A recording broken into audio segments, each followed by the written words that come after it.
एक बड़ी बूढ़ी मैया थी, बड़ा दुखिया मैया थी। शादी को कई वर्ष बीत गए लेकिन संतान नहीं हुई थी। मैया बड़ी बेचैन थी। शादी को हुए 20 वर्ष हो गई। 20 वर्ष के बाद भगवान की ऐसी लीला हुई कि मैया के गर्भ धारण हुआ। अब तो बहुत खुशी है।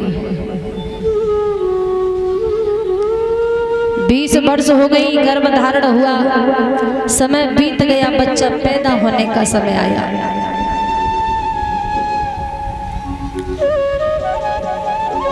जब बच्चा पैदा होने का समय आया, उस माँ को हॉस्पिटल ले जाया गया।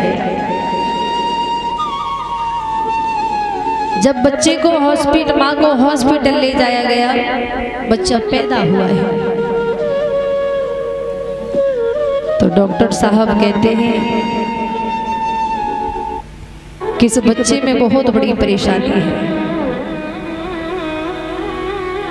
ये बच्चा पैदा तो हुआ है लेकिन इस बच्चे की एक आंख नहीं है। पिताजी से कहा कि यदि आप अपनी आंख एक इस बच्चे को डलवा दें तो शायद इस बच्चे की जिंदगी बच सकती है। तो पिताजी ने सोचा ये छोटा सा बच्चा है, अगर मैंने अपनी आंख को निकलवा करके इसे दे दिया फिर भी क्या पता इसकी जान बचे या ना बचे। डॉक्टर साहब से हाथ जोड़ लिए, लेकिन वो बात मैया सुन रही थी। मैया ने हाथ का इशारा देकर के डॉक्टर को बुलाया, जवाब दिया क्या बातें हो रही हैं। तो डॉक्टर ने निवेदन किया, मैया आपके बच्चा तो पैदा हुआ है, बेटा हुआ है, लेकिन उस बेटा की एक आंख नहीं है। मैया ने कहा क्या होना चाहिए? जवाब दिया होना ये चाहिए मैया कि अगर कोई इस बच्चे को अपनी एक आंख दे देता है तो इसकी जान बच सकती है। तो मैया ने डॉक्टर के हाथ जोड़े, बेटा तुम मेरी एक आंख निकाल ले, मेरा तो कुछ नहीं है, मेरे ऊपर बुढ़ापा आ गया, जब मेरा बेटा बड़ा होगा घर से बाहर निकलेगा तो लोग इसे काना काना कह करके बुलाएंगे, मुझे बुरा लगेगा, मैं तो बूढ़ी हो चुकी हूँ, मेरा कुछ नहीं होगा, तो मेरी एक आंख निकाल करके मेरे लाला को बचा ले। उस मैया की बात सुन करके डॉक्टर बड़ी प्रसन्न हुई। आंख निकलवाई गई, बच्चे को डलवाई गई, उस बच्चे को पालने पोषने में मैया लग गई। अब इतना धन भी नहीं है मैया कि बच्चे को पढ़ा लिखा सके, लेकिन उस बालक की उम्मीद है कि मैं पढ़ लिख करके कोई अच्छा बन जाऊं, कोई बड़ा आदमी बन जाऊं। माँ से कहता है तो माँ ने कहा लाला तू चिंता न कर, मैं चाहे किसी के घर बर्तन साफ कर लूंगी, किसी का खाना बना लूंगी, 4 पैसा कमा के लाऊंगी, लेकिन तेरी इच्छा को पूरा करूंगी। मैया उसी काम में लग गई, किसी के घर जाती है, झाड़ू पोछे का काम करती है, जो पैसा मिलते हैं बच्चे के पढ़ाई में लगा देती है। धीरे धीरे बच्चा बड़ा कर लिया, बड़ा हुआ तो उसे बाहर पढ़ने के लिए भेज दिया। उसी भांति मैया काम करती रही, झाड़ू पोछे का काम करती रही, लेकिन बेटा की पढ़ाई कराती रही। अब एक दिन वो बालक चिट्ठी भेजता है कि मैया मेरे लिए कुछ पैसों की और जरूरत है, तो क्या तू मुझे दे सकती है? अगर तू मुझे दे देगी तो मेरी अच्छी नौकरी लग जाएगी।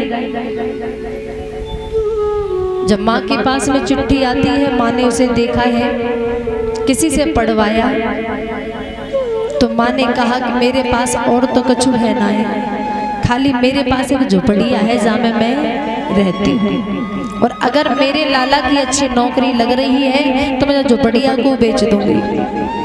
मेरे बेटा की जब नौकरी लग जाएगी तो मुझे भी यहाँ से ले जाएगा और अपने साथ रखेगा, तो इस झोपड़ी में रह करके मैं करूंगी क्या। मैया ने बस झोपड़ी को भी बेच दिया, जो पैसे थे बच्चे को भेज दिए। ऐसे ही मैया जिसके घर में काम करती है, कहीं उसके घर रहती है, कहीं फुटपाथ पर लेट जाती है, ऐसे धीरे धीरे टाइम बिता रही है। कुछ दिन में एक चिट्ठी आती है कि मैया तेरे बेटा की पढ़ाई तो पूरी हो गई, नौकरी भी लग गई, अब तेरा बेटा शादी करने जा रहा है, जब गांव आएगा तो तेरी बहू लेकर के ही आएगा। माँ और खुश हुई कि चलो मेरी बहू आएगी तो कितना अच्छा लगेगा। काम करती रही मैया और ज्यादा बुढ़ापा आता रहा, हाथ पैर थकने लगे। तीसरी चिट्ठी आती है कि मैया तेरे बच्चे ने शादी कर ली और एक तेरा पोता भी आ गया। अब तो मैया खुशी के माए फूली ना समाए कि मेरा पोता आया है। तो जो जिसके घर झाड़ू पोछा का काम करती थी, पैसे बेटे को भेजती थी, जो कुछ पैसे बचते थे उनसे मैया खेल खिलौना खरीद लेती थी कि मेरा पोता जो आया हुआ है, जब मैं जाऊंगी तो अपने पोता को ये खिलौना लेकर के जाऊंगी। काफी दिन हो गए, अब तो ना बेटा आया और ना उसकी कोई चिट्ठी आ रही है। मैया और हैरान हो गई। एक दिन माँ ने वो सारे खिलौना जो खरीदे थे एक पोटली में बांध ली, अपने सर पर पोटली को रख लिया। जो चिट्ठी आया करती थी उसी चिट्ठी के एड्रेस से मैया वहीं जाने लगी जहां पर उसका बेटा नौकरी कर रहा है। एक बड़ी बिल्डिंग में रह रहा है बेटा। पता करते करते करते करते मैया उसी बिल्डिंग पर पहुंच जाती है। गेट पर पहरेदार लगे हुए थे। माँ ने अंदर जाने को कहता है तो कुछ कहने लगे, भैया ये कौन बुढ़िया चली आ रही है, अरे ये तो कोई भिखारा लग रही है और हमारी इस बिल्डिंग में इसके घुसने का अधिकार क्या है। तो मैया ने जवाब दिया, लाला में कोई भिखारे ना, मेरा बेटा है ना जस शहर को सबसे बड़ो अधिकारी है और इसी बिल्डिंग में मेरा बेटा ऊपर रहता है। दो चार ने तो धक्का मार के भगा दिया, एक ने कहा भैया हो भी सकता है, किसी की बूढ़ी मैया हो भी सकती है, हमारा तुम्हारा काम इतना है कि इधर उधर सूचना देना, जाने दो। अंदर घुसने दिया। पता करते करते मैया उसी गेट पर जाकर के पहुंच गई। कुंडी को बजाया, बेटा ड्यूटी के लिए तैयार हो रहा है। जैसे ही मैया बैल बजाती है तो पत्नी ने कहा कि आप ड्यूटी जा रहे हो, मैं देख करके आती हूँ भला कौन आया हुआ है। जैसे ही जाकर के गेट की कुंडी को खोला तो बूढ़ी मैया जो पुटलियां रखी थी चांदी पे खिलौना की, वो पोटली लेकर के भागी और आगे वो पोता खेल रहा है। देख करके मन बड़ा प्रसन्न हो गया कि मेरा बेटा इस शहर का इतना बड़ा अधिकारी है। भाग करके बूढ़ी मैया ने उस बच्चे को गोद में उठा लिया। अब वो बहू घबरा गई। बहू कहने लगी, अरे सुनते हो ये कौन भिखारन आ गई, शायद ये सिर्रन है, ये पागल है, हमारा बेटा इसने गोद में उठा लिया, कहीं हमारे बेटा को मार ना दे। अंदर से लड़का आया, देखा माँ के लिए, देख करके मन में विचार किया कि मेरी पत्नी इतने बड़े घर की है और इस मेरी मैया के हालात देख करके मेरी पत्नी बहुत नाराज हो जाएगी। पत्नी से कहने लगा, ना जाने कौन भिखारन, इसे भगा दो, अरे इसे निकाल दो घर से बाहर। जैसे ही मैया ने सुनो, मैया ने कि बेटा तू क्या कह रहा है, तू मुझे पहचानने से इनकार कर रहा है? मैं तेरी बही बूढ़ी मैया हूँ। जब मैंने तुझे पैदा किया तो मैंने अपनी आंख निकलवा करके तेरे अंदर लगाया, तेरी जान बचाई। अरे जरा मेरी तरफ देख करके तू पहचान। लड़का कहने लगा मैं नहीं जानता हूं कौन है। उसी समय मैया के पैर टूटने लगे। मैंने जिस बच्चे को सब कुछ दे दिया, घर भी बेच करके दे दिया, अब तो मेरे पास कुछ रहा नहीं। मेरा वो है कौन? वहां से नीचे उतर के मैया आ गई। नीचे आकर के मैया ने जो साड़ी को पहने हुई थी उस साड़ी को निकाला, एक से चिट्ठी को लिखवाया, उसमें लिख दिया कि बेटा जब अपना ही अपने को पहचानने से इनकार कर देता है तो भला इस दुनिया में अपना कौन होता है। मैंने तेरे लिए इतना सब कुछ किया और आज तूने 2 पैसों के पीछे इस मैया को पहचानने से इनकार कर दिया। वही चिट्ठी को लिख करके डाल दिया। उस साड़ी को मैया ने ऊपर टांग करके अपनी फांसी को लगाया, अपनी जान को दे दिया।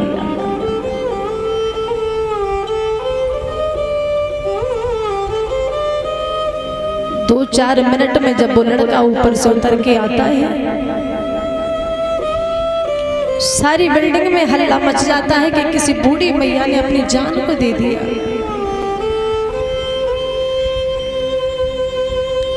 ऊपर से उतर के जब नीचे देखा है, उस बूढ़ी मैया को उस पर लटकते हुए देखा, झट से दीना उतार के गले से लगा लिया। विचार किया कि माँ मैं अपने आप को माफ नहीं कर पाऊंगा। चिट्ठी को पढ़ करके बहुत रोया कि आज मैंने थोड़ी भूल के कारण अपनी मैया को खो दिया, जिस माँ ने मेरे लिए सब कुछ किया। तो याद रखना माताओं, इस संसार में अगर कोई अपना व्यक्ति जो होता है अपने को अगर भूल जाए तो वो इंसान बिल्कुल अकेला हो जाता है। तो मेरा सिर्फ इतना कहना है सभी से,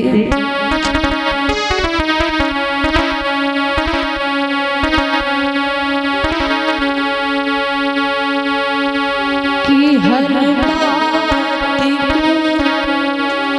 और भूलो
माँ बाप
इसलिए कहा है भैया, क्योंकि देखा जाए इंसान के लिए खुद की तरफ देखना चाहिए।